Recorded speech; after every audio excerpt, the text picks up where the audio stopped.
Hi all, welcome to my channel. NCLEX എക്സാമിന് date എടുത്തവരും പഠിച്ചുകൊണ്ടിരിക്കുന്നവരും എൻക്ലക്സ് ആറിന് എഴുതാനായിട്ട് പ്ലാൻ ഉള്ളവരും ഒക്കെ ഇല്ലേ? അപ്പം നിങ്ങൾക്കൊക്കെ ഒരു കൺഫ്യൂഷൻ ഉണ്ടാകത്തില്ലേ? ഈ ടൈം തികയുമോ എന്ന് നമുക്കറിയത്തില്ലല്ലോ എത്ര ക്വസ്റ്റ്യൻസ് നമുക്ക് വരുമെന്ന്. 150 ക്വസ്റ്റ്യന് 5 അവർ തികയുമോ? ടൈമൊക്കെ തികയും. അതിനെക്കുറിച്ച് ഓർത്തൊന്നും ആരും ടെൻഷൻ അടിക്കണ്ട. അതിന് നമ്മൾ എന്താ ചെയ്യേണ്ടത്?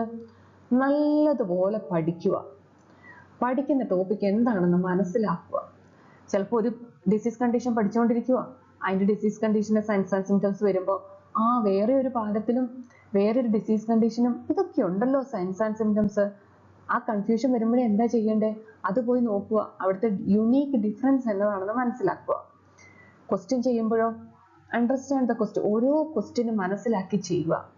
ക്വസ്റ്റ്യൻ മനസ്സിലായാലല്ലേ നമുക്ക് ആൻസർ ചെയ്യാൻ പറ്റത്തുള്ളൂ. പിന്നെയോ എല്ലാ ദിവസവും നമ്മൾ ക്വസ്റ്റ്യൻസ് ചെയ്യണം. ആ ചെയ്യുമ്പം പ്രത്യേകം ശ്രദ്ധിക്കുക, കമ്പ്യൂട്ടർ അഡാപ്റ്റീവ് ക്വസ്റ്റ്യൻസും കൂടെ ചെയ്യുക. കാരണം എന്താ, നമ്മുടെ എക്സാം കമ്പ്യൂട്ടർ ബേസ്ഡ് അല്ലേ.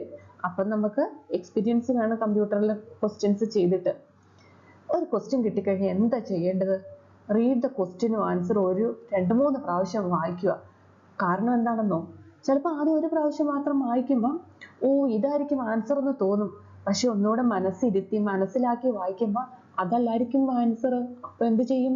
നമ്മൾ ഒരു പ്രാവശ്യം വായിച്ചുള്ളെങ്കിൽ തെറ്റിപ്പോകത്തില്ലേ? അതുകൊണ്ട് ഒരു 2-3 പ്രാവശ്യം വായിക്കുക. ഇതിനൊക്കെയുള്ള ഒരു പോംവഴി എന്താണ്? പ്രാക്ടീസ് ചെയ്യുക, നല്ലതുപോലെ പഠിക്കുക. അപ്പോൾ എല്ലാവരും റെഡിയല്ലേ പഠിക്കാൻ വേണ്ടിയിട്ട്?